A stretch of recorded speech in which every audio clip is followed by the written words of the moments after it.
something about organisations, collectives, seems to make them prone to capture by the left. Maybe that's because Conservatives tend to be more individualistic, don't hunt in packs, whatever it is. How often do you see this? The ABC captured, unions obviously, writers' festivals.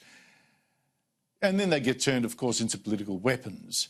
Even the Australian Medical Association, our doctors' union, this phenomenon is not actually new with the AMA. You look at recent presidents, Karen Phelps, who was briefly an independent MP, crusading on refugees and global warming, and Brian Adler, another global warming activist who stood for Labor at the last election.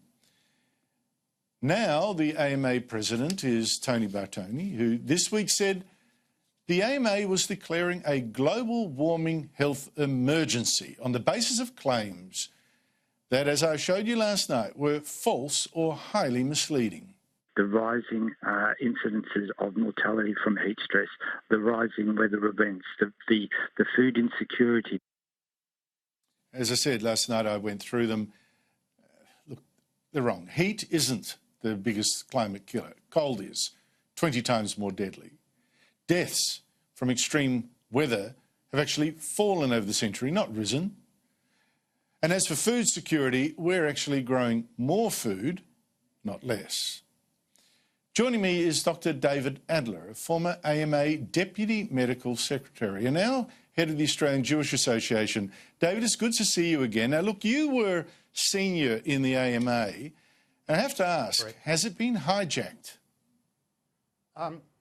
Andrew, this is actually a sad subject for me because for some years I served as both an elected representative and on the Secretariat, holding various positions. I was the chairman of the Hospitals Committee in New South Wales, and as you said, I was Deputy Medical Secretary. We want our institutions to be fine institutions, and the AMA previously was a very fine professional institution. It has no doubt deteriorated significantly in a range of parameters, and politically it has, as you've said, shifted more and more to the left.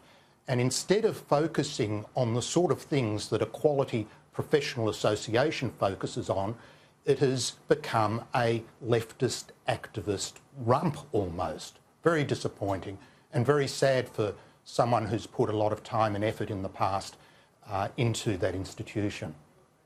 I just wonder how these things happen, though, David, because take this global warming health emergency that the AMA has now declared. Would members have been consulted about that? I very much doubt it. The way members are reacting is very interesting. They're voting with their feet. When I was involved with the AMA, it had a significant majority of doctors as members. Now, unlike the Law Society or the Bar Association, doctors do not have to be members of the AMA. That's a misnomer that's held in the general public quite widely. It's not necessary for your registration. It is a voluntary professional association. We had 65–70% of doctors as members. Now, I consulted last night someone who was a former chairman of the Federal Council of the AMA, and he tells me that the membership has slipped and slipped and slipped, and he estimates that currently in the order of 23% of doctors in Australia are members of the AMA. I mean, that is an enormous change.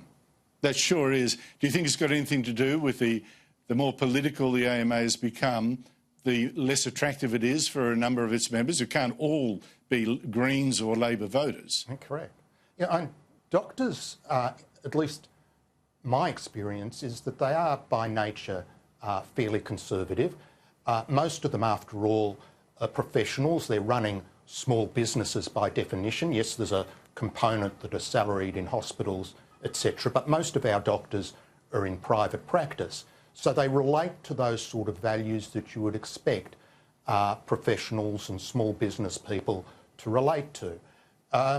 You mentioned a couple of the recent AMA presidents.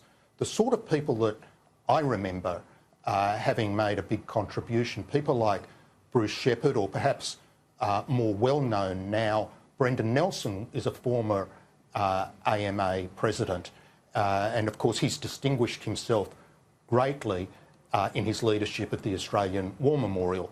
These are the sort of people that we wanted leading the professional association for doctors in this country.